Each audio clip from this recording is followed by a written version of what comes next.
Baik, bismillahirrahmanirrahim.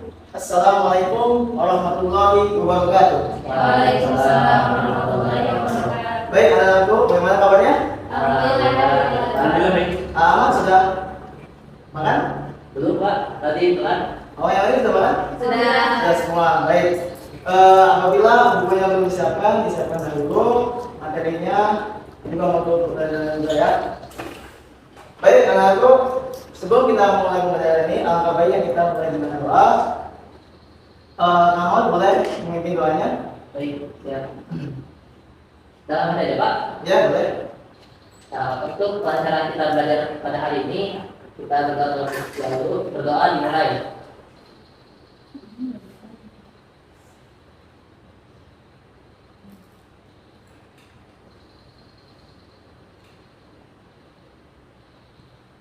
Doa selesai. Baik, alhamdulillah kita bisa bertemu kembali di pembelajaran hari ini. Sebelumnya Bapak ingin mengabsen dahulu memastikan bahwa semuanya hadir ya. Baik. Yang pertama Ahmad Yaman, Hadir Pak. Farah Fitnah, Tika Usmaulia, Ima Sintom, Gugun Gunawan, Baik, alhamdulillah hadir semuanya. Apakah pembelajaran kalian masih semangat? Semangat ya, karena ini mungkin pembelajaran yang sangat-sangat kalian tunggu dan akan belajar tentang akidah Allah. Tapi sebelumnya Bapak ingin memulai evaluasi materi sebelumnya itu tentang ulul azmi. Bagi anak-anakku, apa itu ulul azmi? Ada yang tahu? Kang Ahmad? Pokoknya waktu minggu kemarin itu ulul azmi itu para nabi yang sangat berikan sifat lebih gitu Pak. Berikan keistimewaan Semuanya yang lebih baik. Siapa yang bisa menyebutkan 5 nabi dan rasul yang masuk ulul azmi? Baik. Nabi Musa, Nabi Musa, Nabi Isa, Nabi Muhammad, Nabi Ibrahim, Ibrahim, Nabi Nuh. Baik, sangat bagus. Maka di pembelajaran hari ini kita akan mempelajari tentang Al-Quran. Ya.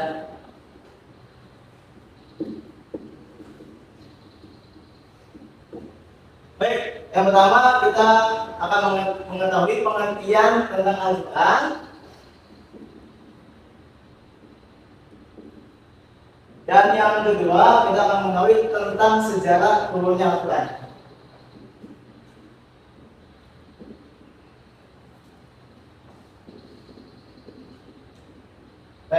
Baik. Yang pertama pengertian Al-Quran.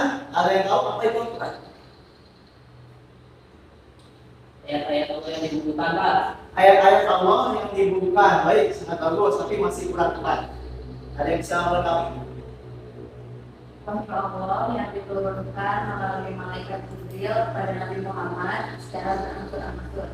Secara berangsur-angsur, sangat bagus. Baik. Jadi Al-Quran adalah salah satu kitab suci Allah SWT yang turun kepada Nabi Muhammad SAW dan merupakan kitab terakhir sebagai penyempurna kitab-kitab sebelumnya yang diturunkan kepada Allah melalui perantara malaikat Jibril.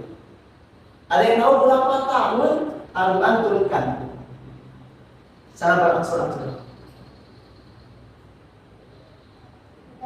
Tidak tahu ya. Al-Quran diturunkan selama 23 tahun ya.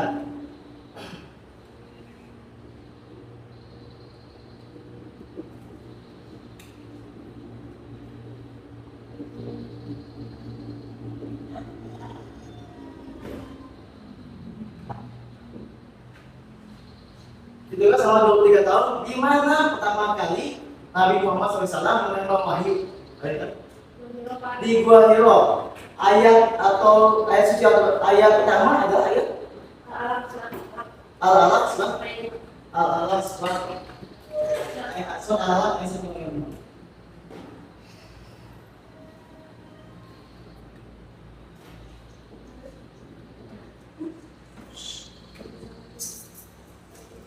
Baik, sangat benar ya. Al-Alaq ayat 1 sampai 5. Lalu apa Bagaimana awan? Di mana Nabi Muhammad pertama kali, terakhir kali menerima wahyu? Terakhir kali Di gunung. Di mana? Di Madinah. Ketika kapan? Ketika setelah melaksanakan haji wada. Pertama kali ketika menerima wahyu di Gua Hira, dan terakhir itu ketika setelah melaksanakan haji wada. Baik, jadi kita akan mempelajari tentang periode pembagian Al-Quran, sejarah turun Al-Quran. Kita akan membaginya menjadi dua periode.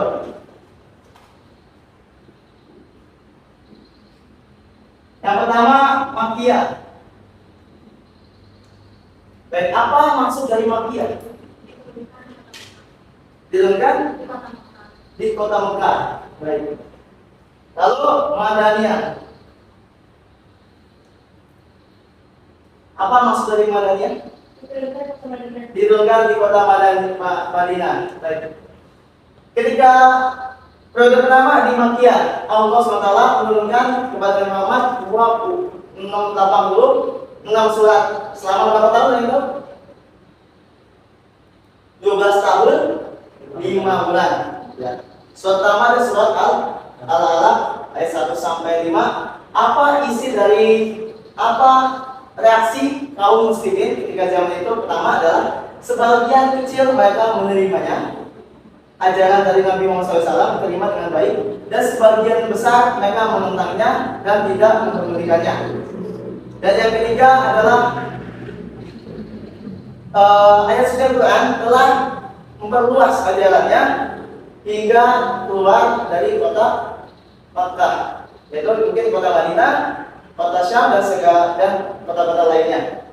Lalu di Madaniyah itu ayat suci Al-Quran diturunkan pertama kali ketika Nabi Muhammad hijrah ke kota Madinah. Jadi Makkiyah itu ketika sebelum Nabi Muhammad hijrah ke Madinah, yaitu masih di kota Mekah, dan Madaniyah ketika setelah hijrah bertahun yang bersama dengan kaum katanya dengan kaum siapa?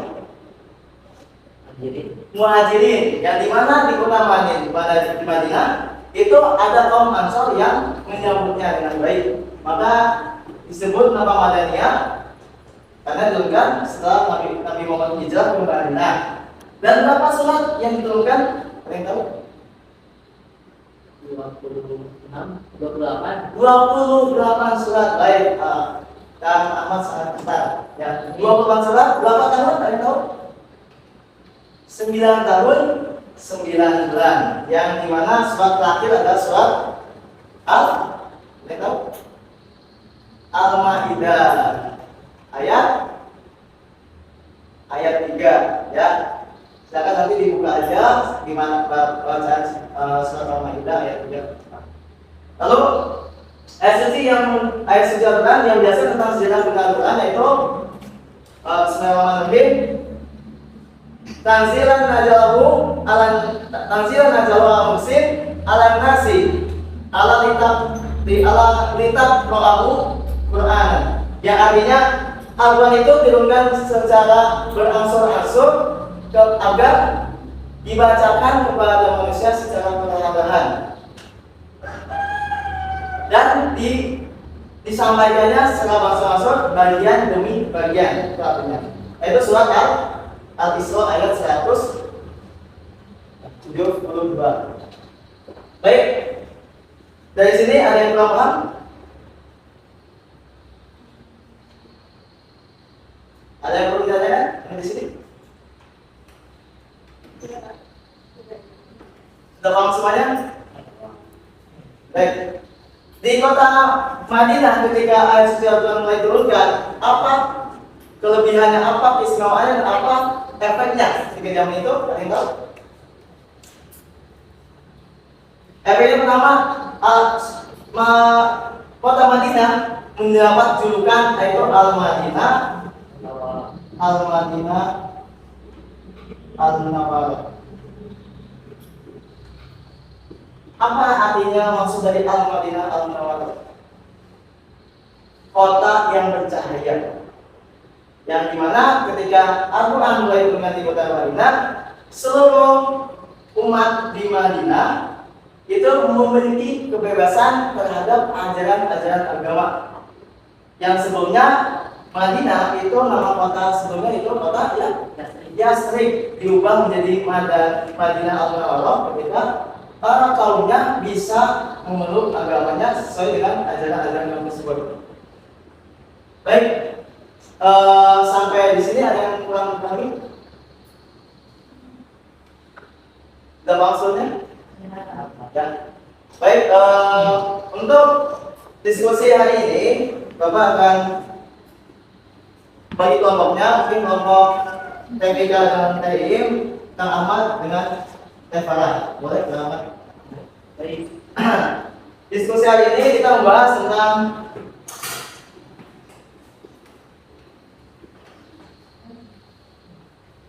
Al-Quran diturunkan kepada Nabi Muhammad SAW secara berangsur-angsur selama 23 tahun. Kita wajib meyakininya dengan sepenuh hati. Dan Allah SWT juga menurunkan kitab-kitab selain Al-Quran. Pertanyaannya di sini, bagaimana sikap kita terhadap kitab suci selain Al-Quran yang ada di zaman sekarang? Lalu jelaskan dengan baik dan dipesankan di depan. Lagi, bagaimana sikap kita terhadap kitab-kitab selain Al-Quran? Itu pertama kita Injil, Taurat, dan Zabur. Ya, ketiga kitab tersebut, bagaimana sikap kita terhadap kitab tersebut? Baik, boleh dimulai diskusinya.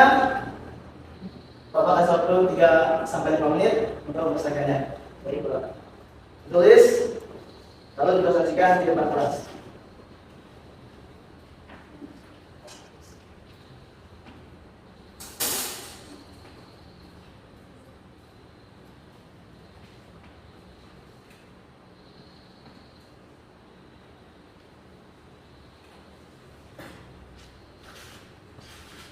Ini bentuk argumentasi kalian, jadi bisa berpikir kritis sesuai dengan sikap kita terhadap cerita tersebut. Kalau kurang paham dengan pertanyaan tersebut, bisa tanyakan.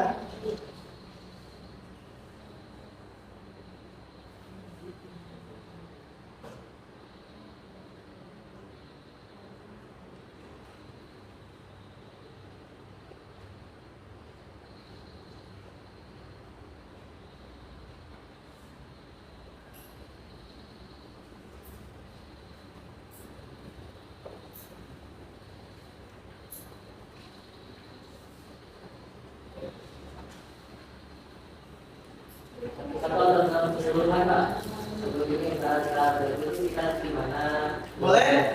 Ya, jelaskannya secara deskriptif, boleh secara universal, boleh.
Ada yang sudah selesai mengerjakannya?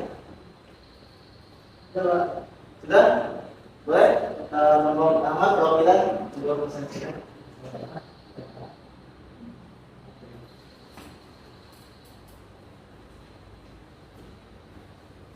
Pak. Ya. Assalamualaikum warahmatullahi wabarakatuh. Kami dari kelompok 2, saya perwakilan bagaimana sikap kita terhadap kitab-kitab lain selain daripada Al-Quran, yaitu kitab Zabur, Taurat, dan Injil. Yang pertama, kita itu harus saling menghargai akan adanya perbedaan agama. Yang kedua, kita juga harus yakin bahwa kitab-kitab tersebut yang mana Zabur, Taurat, dan Injil itu merupakan kitab yang diturunkan oleh Allah Subhanahu wa taala juga dan disempurnakan di dalam Al-Qur'an. Begitu.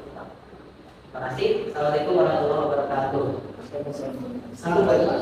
Boleh? Boleh. Ya, Pak. Boleh? Nombor lagi.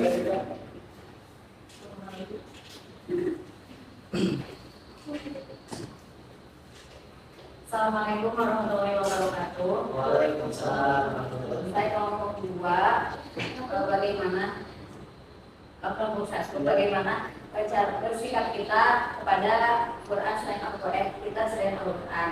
Tentu saja kita harus tetap meyakini karena keempat itu adalah diturunkan oleh Allah, yang disebutkan oleh Allah.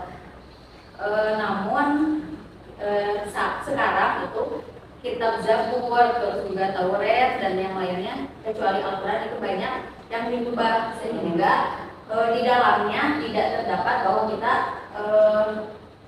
harus menyamani Allah gitu. Seperti itu, Pak. Oh, bagus, sangat baik.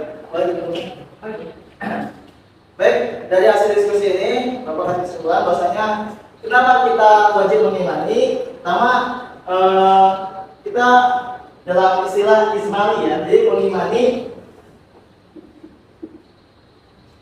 mengimani saja, tapi tidak perlu untuk diamalkan atas ajarannya, ya. Kecuali Al-Quran, Al-Quran kita imani dan kita amalkan ajaran dalam Al-Quran. Tapi kalau tiga kitab tersebut, Taurat, Injil, dan Zabur, kita hanya mengimani keberadaannya saja yang telah Allah turunkan kepada Nabi Isa, Nabi Musa, dan Nabi Daud.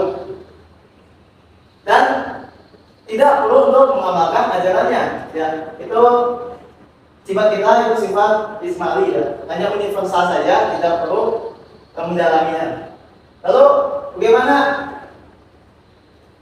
Lalu untuk yang kedua, kita wajib mengetahui bahwasanya Allah SWT menurunkan kitab tersebut kepada tiga nabi, nama Nabi Daud, Nabi Musa, dan Nabi Isa. Dan itu benar dari perkataan Allah, bukan buat-buat atau bukan dibuat-buat sendiri. Dan yang ketiga, kita wajib mengimani bahwasanya Allah SWT mengetahui segala sesuatu tentang isi kitab. Walaupun kita mengetahui bahwasanya kitab zaman sekarang yang kita ketahui tentang Injil, kita dengan Zabur dan Taurat itu telah diubah oleh manusia, tapi kita tetap wajib mengimani bahwasanya Allah telah menurunkan kitab tersebut dan Allah mengetahui segala isinya, ya. Yang mungkin kita tidak yakin dengan kitab yang ada zaman sekarang, tapi kita yakin bahwasanya Allah telah menurunkan kitab tersebut dengan firman dari Allah SWT, bukan dibuat-buat di zaman manusia zaman sekarang, ya. Dan untuk penguatan, Bapak akan memberikan bentuk slide video sebagai penguatan atas pembelajaran hari ini.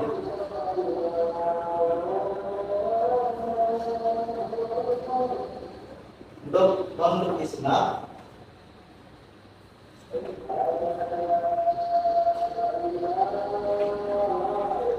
Assalamualaikum warahmatullahi wabarakatuh.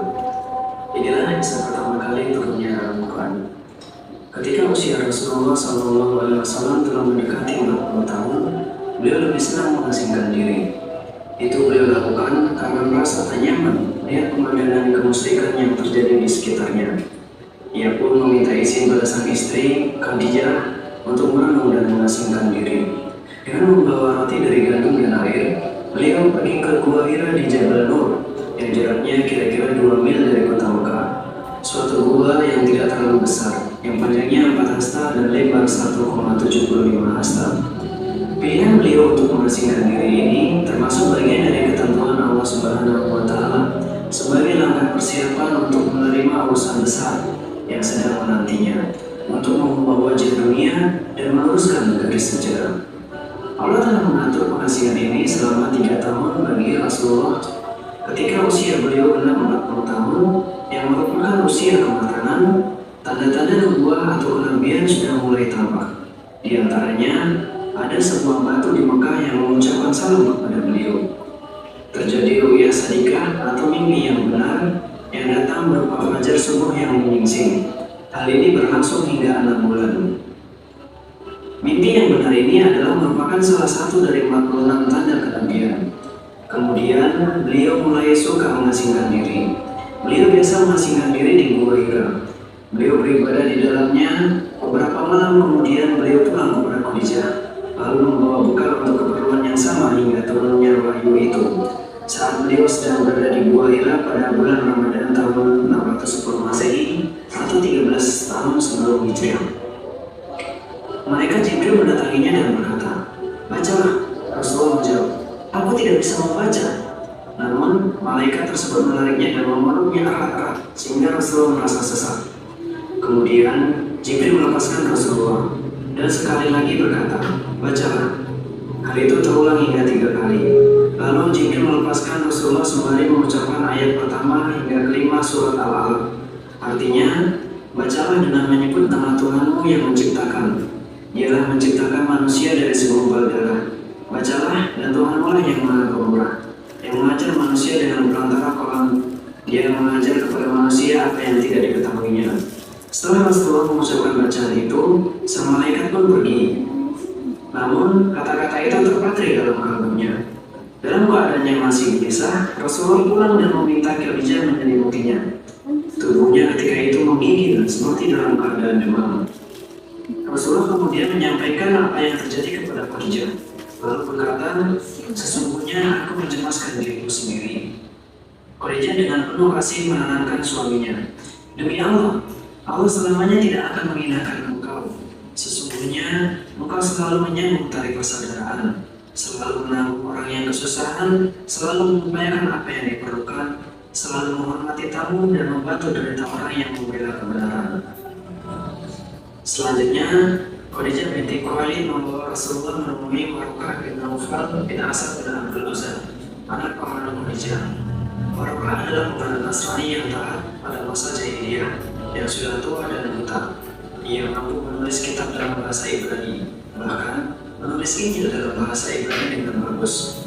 Khadijah berkata kepadanya, "Wahai putra pamanku, dengarkanlah cerita anak saudaramu ini." Waraqah pun bertanya, "Wahai saudaraku, apa yang kau lihat?" Maka berceritalah Rasulullah tentang apa saja yang telah beliau lihat. Waraqah kemudian mengomentari, "Ini adalah kamus yang pernah turun kepada Musa alaihissalam. Andai saja aku masih muda saat itu, andai saja aku masih hidup ketika engkau diusir oleh kaummu." Spontan Rasulullah bertanya, "Apakah kaummu akan mengusirku?" Waraqah menjawab, "Ya, tidaklah seorang pun membawa seperti yang kau bawa, kecuali pasti akan dimusuhi. Andai aku masih hidup saat engkau diutus, aku akan menolongmu dengan sungguh-sungguh." Waraqah pun meninggal saat turun wahyu. Wahyu sempat terputus setelah Rasulullah turun gunung. Beberapa pendapat banyak yang mengemukakan soal berapa lama terputusnya wahyu. Ada yang mengatakan 2 tahun, sebagian lagi mengatakan hanya 2 bulan, 40 hari, hingga mengatakan 3 hari saja. Tak ada bukti otentik soal berapa lama berhentinya wahyu. Namun berhentinya wahyu ini memang benar adanya. Pada masa-masa terputusnya wahyu itu, Rasulullah hanya diam dalam keadaan terkenal sedih. Kegelisahan melingkupi diri beliau.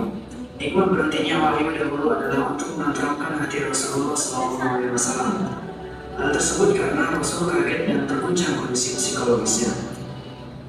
Imam Bukhari dalam kitab At-Ta'bir menentukan kondisi beliau sebagai berikut.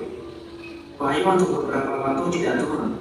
Berdasarkan riwayat yang saya ketahui, Baik, untuk sampai sini sudah jelas videonya. Nah, dari video tersebut menjelaskan bahwasanya Allah SWT memberikan wahyu pertama di Gua Hira yang butuh untuk perjuangan dari Rasulullah untuk mengajarkan dakwahnya yang pertama kali di kota Mekah dari 23 tahun ya, selama 12 tahun 5 bulan Nabi Muhammad benar-benar mengalami kesulitan sangat besar ketika memberikan dakwah kepada kaum Mekah ya, sehingga Nabi Muhammad SAW diutus kepada Allah untuk berpindah ke kota Madinah, sehingga di kota Madinah mulailah ajaran Nabi Muhammad SAW tersebar sampai zaman sekarang. Baik, bagaimana sifat kita dalam Al-Quran? Yang pertama, kita wajib mengimaninya sepenuh hati tanpa kita merasa bahwasanya ada ayat yang bukan dari wahyu dari Allah. Dari seluruh ayat ada 6.666 ayat, wajib kita imani dan wajib kita percayai. Terus yang kedua, kita wajib mengamalkan apa yang telah Nabi Muhammad SAW ajarkan. Tidak hanya membaca Al-Quran saja, tapi kita wajib mengamalkannya.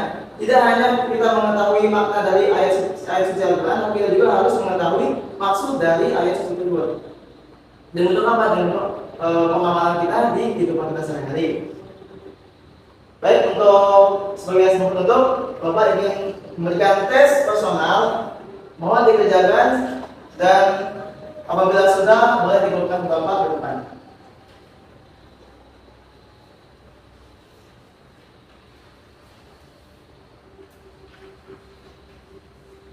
Baik, kerjakan TPK bagi jalan nomor 1 sampai nomor 3, nama dan kerjakan 1 sampai nomor 5.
Kalau sudah, boleh dibuka berdepan.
Baik, sudah.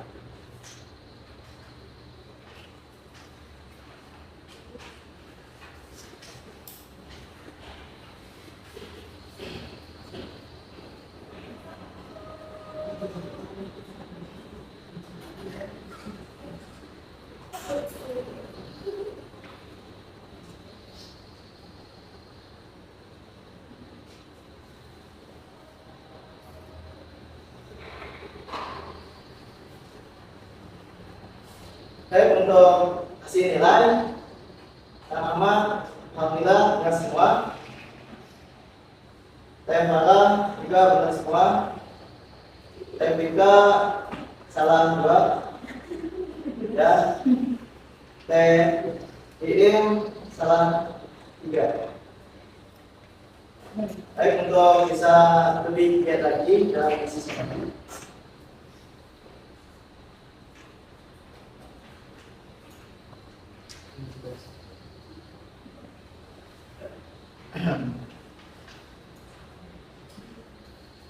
Baik, sebelum lagi Bapak ingin sedikit menambahkan sebagai penguatan nilai penguatan.